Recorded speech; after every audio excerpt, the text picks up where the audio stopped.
इसे देखकर अंग्रेज अपने बाल नोच रहे हैं। अमेरिकी डॉलर की ये हालात हैं कि वो सदमे में जा चुका है। वहीं पूरी दुनिया शौक में है, हैरान है कि भारत ने ऐसे किया तो किया कैसे। वहीं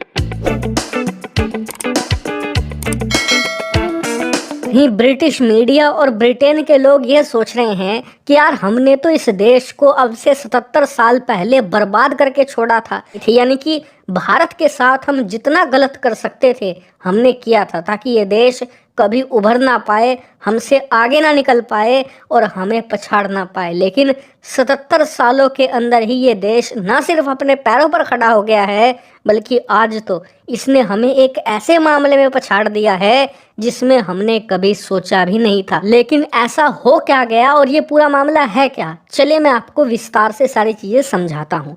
दरअसल हुआ यह है कि हाल ही में आरबीआई ने एक रिपोर्ट जारी करी है और इस रिपोर्ट में बताया गया है कि हाल ही के पिछले 2-3 महीनों में आरबीआई ने रिकॉर्ड सोने की खरीद करी है। उदाहरण के लिए इसी साल जनवरी के महीने में आरबीआई ने 8.7 टन, जी हाँ मैं यहाँ पर टन की बात कर रहा हूँ, किलो की बात नहीं कर रहा हूँ, 8.7 टन सोना खरीदा है। इतना ही नहीं, इसके अगले ही मंथ फरवरी में हमने करीबन 6 टन के करीब सोना खरीदा है। हालांकि जो मार्च का आंकड़ा है वो अभी 1 हफ्ता लगेगा आने में, लेकिन फिलहाल अगर हम फरवरी तक का ही आंकड़ा जोड़कर बताऊं मैं आपको, तो भारत के खजाने में जो सोने का भंडार है वो 820 टन पर जा चुका है। जी हाँ, इतना ही नहीं, भारत इस वक्त दुनिया का 8वां सबसे बड़ा सोने का भंडार रखने वाला देश बन चुका है। और सबसे खास बात, हमें सिर्फ 20 टन सोना और खरीदना है, उसके बाद भारत दुनिया में सबसे ज्यादा सोना रखने वाले देशों की सूची में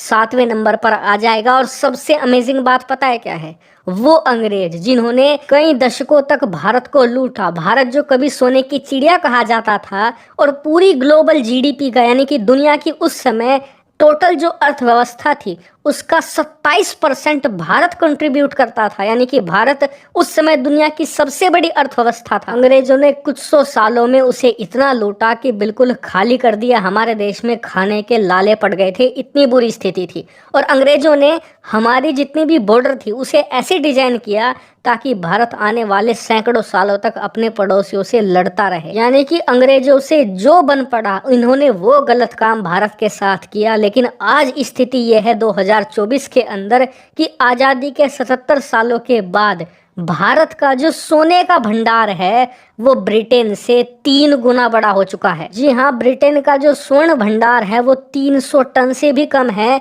वहीं इतना ही नहीं, वो अरब देश जिनकी भारत में खूब वाह होती है कि बहुत अमीर है, बहुत सोना है इनके पास, इनसे ज़्यादा अमीर कोई नहीं है, वो भी भारत के आसपास नहीं है। जो अरब का सबसे अमीर और सबसे ताकतवर देश है सऊदी अरब, उसका भी सोने का भंडार 290 टन के आसपास है।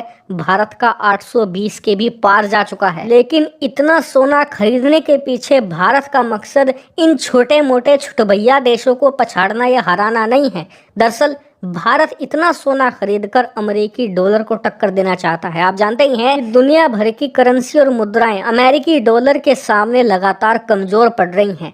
इसी वजह से भारत इसे काउंटर करना चाहता है। भारत अपने जो रुपया है उसकी बैकिंग करना चाहता है सोने से, इसीलिए हम अपने खजाने में लगातार सोने की मात्रा बढ़ा रहे हैं। आज की तारीख में स्थिति ये है कि भारत के पास जो 820 टन का सोना है ना, इसकी वैल्यू लगभग 52 बिलियन डॉलर है, 52 बिलियन डॉलर। और आने वाले समय में ये और भी तेजी से बढ़ेगा, क्योंकि हम यूएई के साथ डील कर चुके हैं जिसके तहत हम उनसे लगातार ज़्यादा सोना खरीदते जाएंगे, अपने खजाने में सोने की मात्रा बढ़ाते जाएंगे, जिससे कि भारतीय रुपये को डॉलर की नहीं बल्कि सोने की बैकिंग मिले और वो ज़्यादा स्टेबल हो।